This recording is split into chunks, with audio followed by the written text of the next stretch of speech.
Maraṇasati, or mindfulness of death. This is a critically important meditation subject. It does not require any specific posture. It can be practiced in all four traditional postures: standing, walking, sitting, and lying down.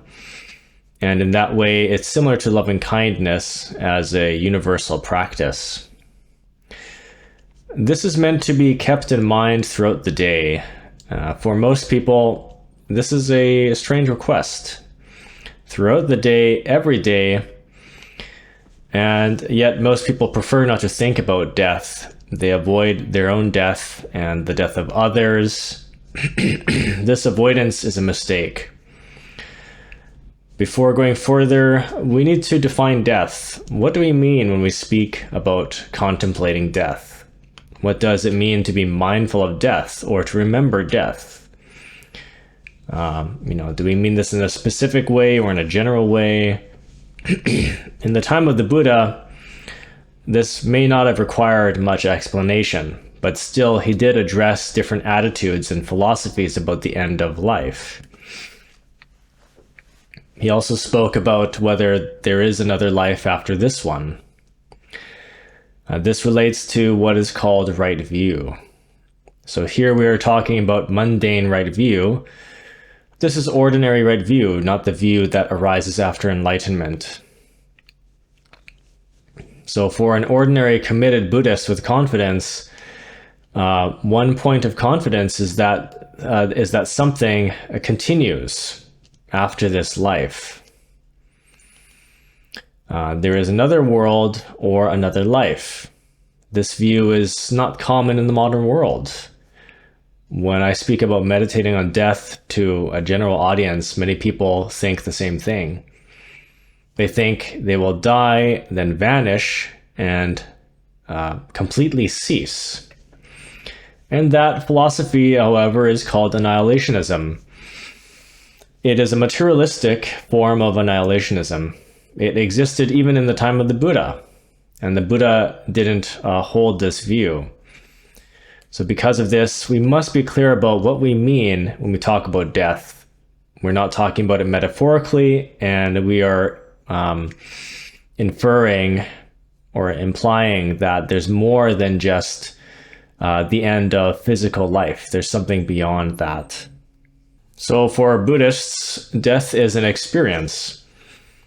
And it's a transition. And there's also the law of death in the processes of evolution and devolution, right? When things grow, that is a process of life. And when things decay or devolve, decline, when creatures age, organisms age, that is the process of death. This is why one prepares for it. The Buddha compared it to going on a journey. He described it as a voyage to a far country, and that country is unfamiliar. It's a journey into the unknown. And still, it is a journey to somewhere. It's not a journey to nowhere. It's not a journey that takes you to the ends of the universe and then you just stop existing. So reflecting on death, it's sometimes called the king of meditations. The Buddha placed this very high among reflections. He emphasized its importance as a practice of remembrance. And it's called Maraṇasati. Sati means mindfulness. It also means remembering. It means remembering throughout the day, the entire day, or constantly remembering.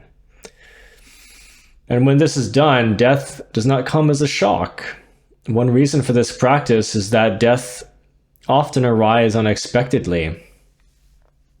You are not usually told the date of your death.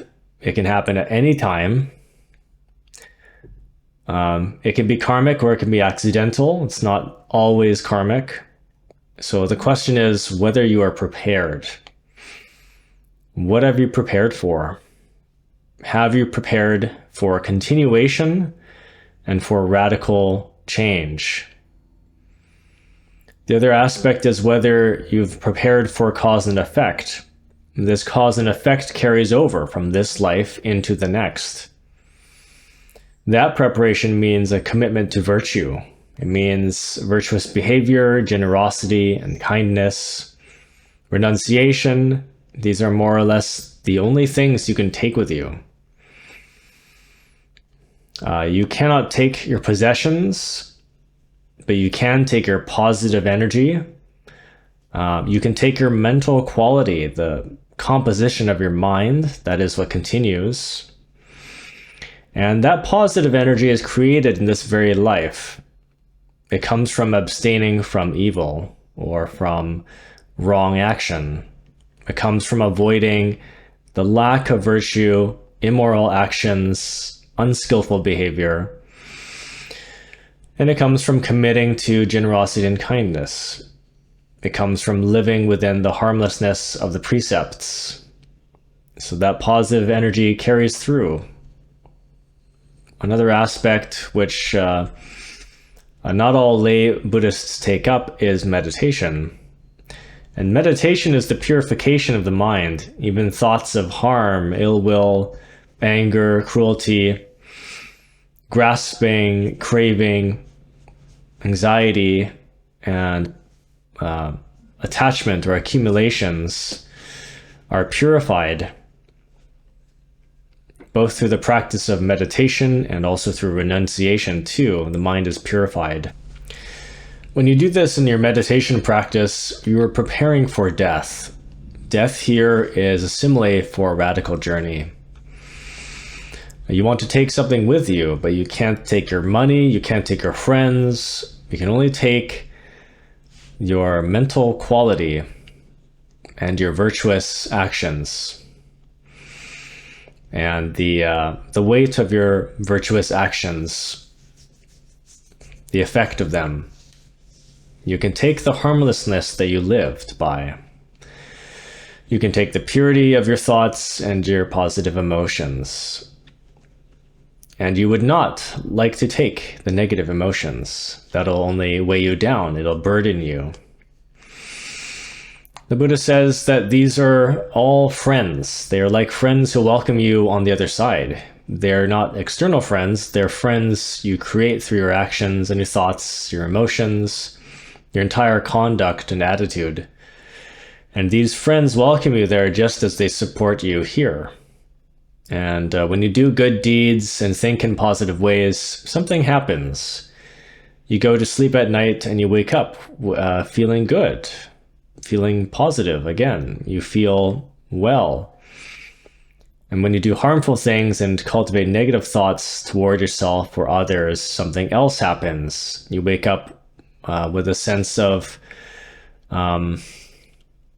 resentment or regret, some kind of darkness, a dimness. Your enemies are there to welcome you. So which would you prefer? Do you want your friends to welcome you or your enemies? And we make our own enemies. We create them ourselves. They're created by the untamed mind. They arise from the lack of control, the lack of skill, and the lack of right view. So through right view, we create friends. Through right view, we create the supporting conditions for a beautiful life. I'd like to say a little bit about what people today loosely call death. Remember that we are living in a world that is only about a century or a century and a half old in the West. This is the post-religious world. Sometime in the 19th century, changes began to take hold. Technology and science expanded. There was the Renaissance around maybe a couple hundred years ago. People were allowed to express ideas more freely. Media spread widely. And at that time, books and newspapers often expressed skepticism. So from this, a strong idea emerged. The idea was that existence is purely material and simply ends. It was the birth of the secular world. So according to this view, there is only a material component. There is nothing of the person that continues. This is sometimes called the death of God. And that label is slightly misleading. It's not really about God, it's about the death of the next life. It is the death of continuation, of continued existence. So this idea disrupted many things. People have not really had time to absorb what it means. Many people, though, seem to intuit something important. If there is no continuation after this life, then there is no personal experience of death. Some people have not thought this through. You have to follow the logic. To say that death is the cessation of existence is also to say that it cannot be experienced. You can only experience life if you're living. You can't experience your own death if you don't exist after. So what do you experience at the end of your life? You only experience life. This becomes especially relevant today. Many people now choose suicide or euthanasia, and it's often called a good death, but quite often people believe that if they are in pain or distress, death will relieve them. Well, that will not necessarily happen. If you don't exist, you don't necessarily feel no relief. You don't feel anything. You cannot feel relief if you don't exist. You can't find relief in life, and there will be no relief in death either. You might imagine that nobody is suffering, but there is also nobody there to know that nobody is suffering. But you have a choice. There's no requirement that you know what happens when you die. Most honest people say they don't know. But throughout history, many religious figures and philosophers have held convictions about continuation. In fact, most of humanity has believed in some form of continuation. There are many theories about what continues. There are many ideas about why it happens and where one goes, but still, most have believed that something remains. So here, you're faced with a choice. There are two basic views of death, and you must choose between them. You don't truly know either one. You may have faith, you may have conviction, you probably don't have direct knowledge. Some people, however, may have that knowledge. Take near-death experiences, for example. One thing you cannot have a revelation about is the idea that everything ceases at death. So in religion, people often speak of revelation. Someone has a vision and then communicates that to other people, and they use it as a testimony. But something is revealed to them. They see a truth. They experience the truth. They might see the afterlife, another existence, or an interpenetrating reality. What you never hear is this. You never hear someone say that they had a revelation and saw nothing. That they stopped existing. They know that they stopped existing. They saw what it was like on the other end. And they saw the nothingness. Well, you cannot see nothingness. You can't have a revelation of nothingness. You can't experience nothingness when you yourself are part of that nothingness and you yourself are gone. You don't exist anymore. There's no perception. If you're gone, your perception is gone. You can't take back any stories with you. It's like going under in surgery. You have no idea what happened. So if your idea is that you cease at death, and many people are raised with this idea, then really you have to realize it's pure speculation.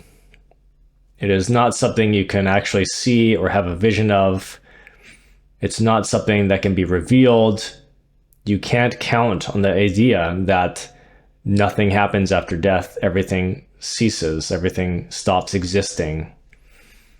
There is no proof of that either. But continuation, on the contrary, is different. It is possible to have visions of continuation. It's possible to have insights about it, to see it, to experience it. to die for a few minutes on a hospital bed and have an out-of-body experience and experience the astral plane, subtle worlds, unusual worlds, bardos, before coming back.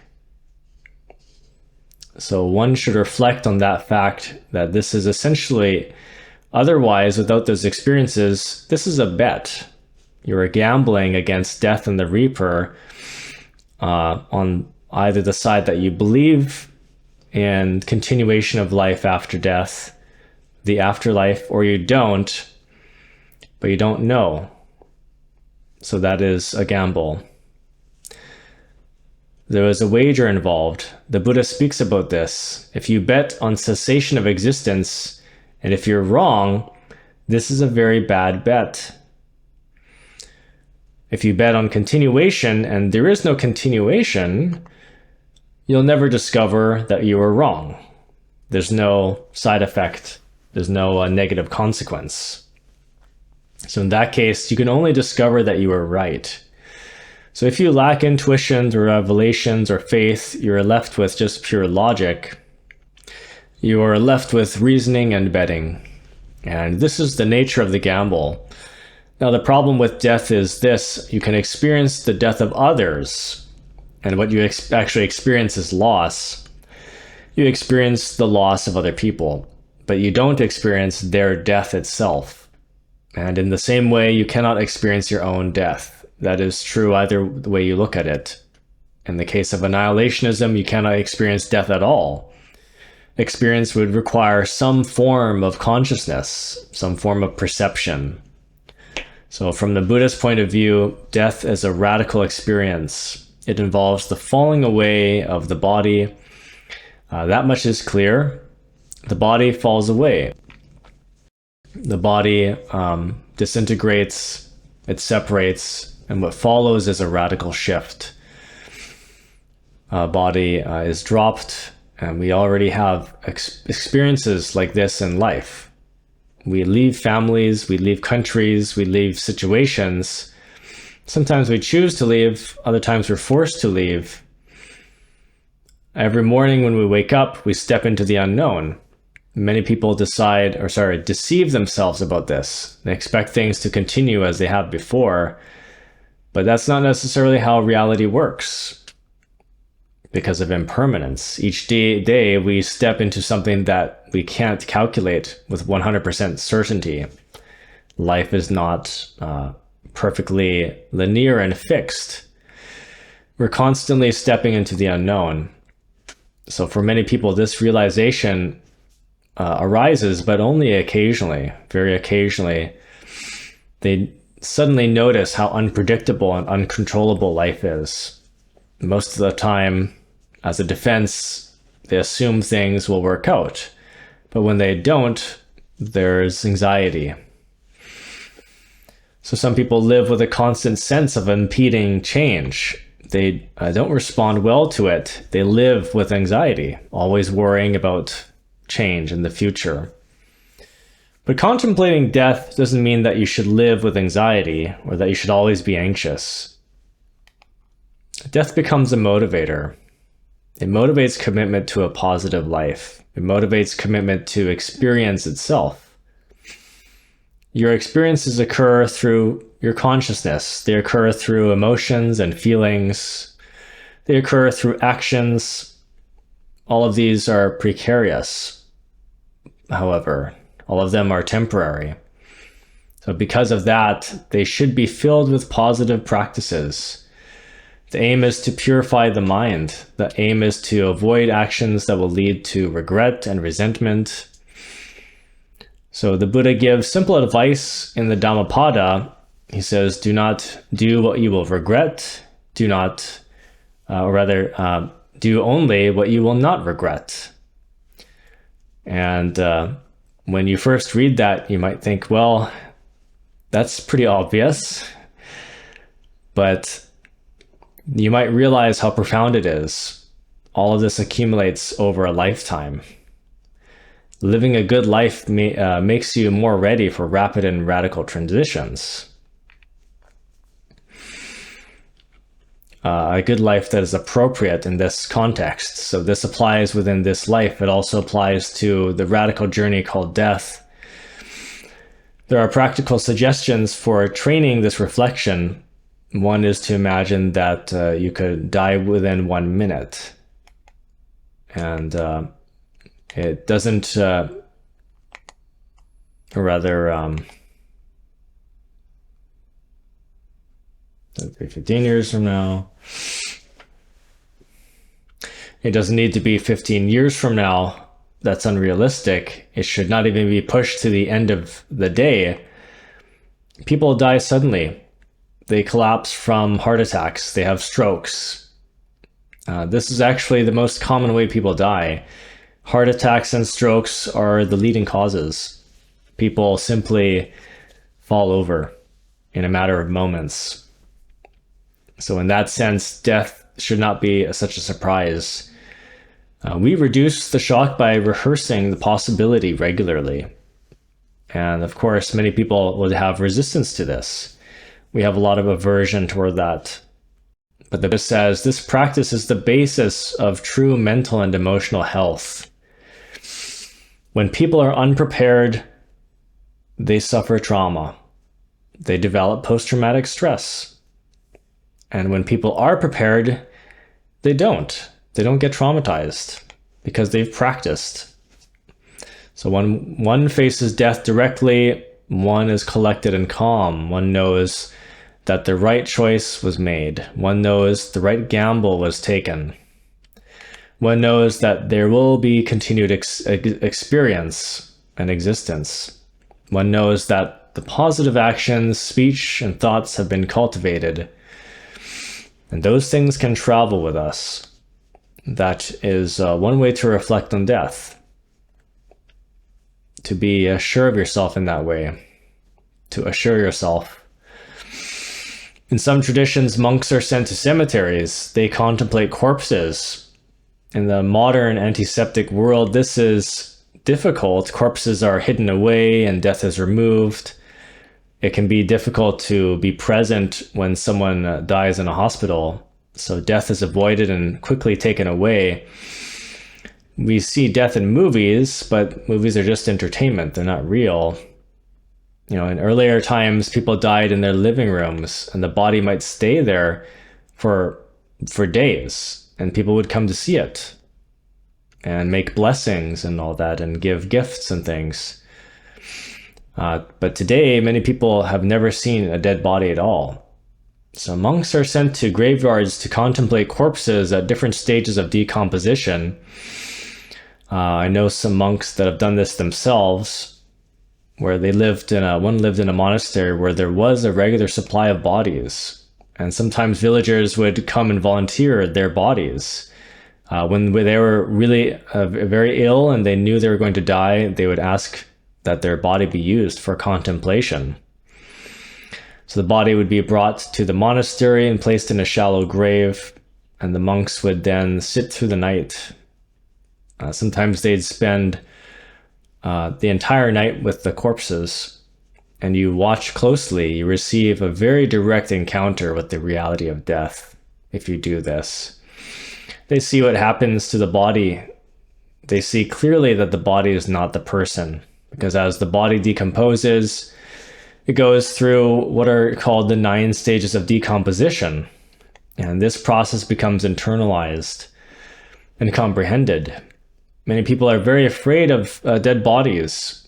They're traumatized by them. But the Buddha says that when monks contemplate dead bodies, they should see that there is nothing there really. Just flesh, just the elements. There is water, there is earth, there is air, there is heat, or the fire element, which is diminishing and that goes very quickly. So the body is no longer at body temperature either. The warmth fades away. Then you just have the other 3 elements. And you observe all this carefully.